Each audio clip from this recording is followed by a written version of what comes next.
Nairobi. President William Ruto has turned up the pressure on Nairobi Governor Johnson Sakaja, openly criticizing the sorry state of the capital city. The head of state has lamented over the filth, poor sanitation and uncollected waste that have turned Nairobi, once hailed as the green city in the sun, into a pale shadow of its former self.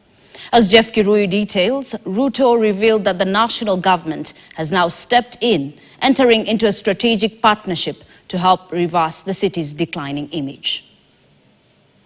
No longer a whispered concern. Nairobi, the city under the sun, is choking under heaps of uncollected garbage, filthy streets and creeping sense of lawlessness. The situation has become so dire that it has drawn the attention of none other than the head of state himself, President William Ruto, who has turned the heat on Nairobi Governor Johnson Sakaja over the dilapidated state of the capital city, Nairobi. Nairobi cannot continue to be the city in the filth. We're in the final stages of signing an agreement with the private sector on how we are going to clean this city. It cannot continue the way it is. Hela zilikuwa hazitoshi. Tuko na mpangilio dhabiti sasa, kwa sababu vijana wakikota takataka waweke kando ya barabara ikauke, unapata pesa ikichelewa, gari haina mafuta.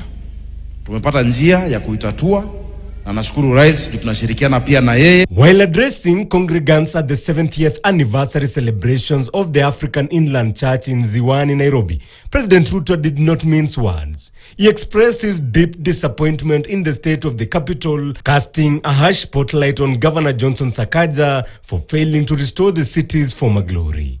Tuko na giza sehemu nyingi. Na kukiwa na giza, tuko na mambo ambayo mnajua yanaendelea kule kwenye giza. Shetani anapenda mahali penye giza. Ndio anazungusha mambo maovu. Lazima pia city yetu ya Nairobi isiwe na matope, barabara za matope, barabara ambazo ziko hivi. Later, the president joined worshippers at the African Pentecostal Church of Kenya in Kasarani, where he renewed his call for a united front among leaders, a rallying cry for harmony, development and shared national goals.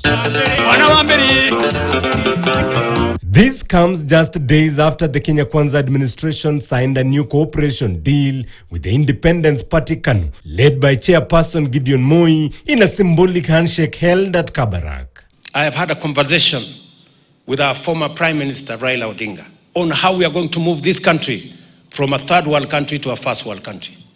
I have engaged my brother, former President Uhuru Kenyatta, on how we are going to move this country from a third world country to a first world country.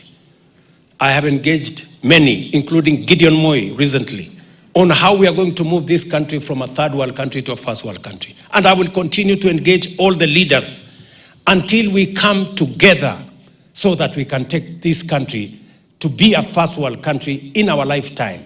Don't listen to the naysayers, those who speak evil of your good deeds. Do not be afraid of them.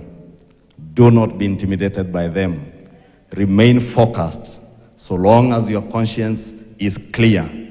But the political chessboard may be far from settled. Rumors are swirling over a grand plan to wipe a leader Kalonzo Musyoka, a strategic move that could upend the opposition's unity and reshape the landscape ahead of the 2027 polls.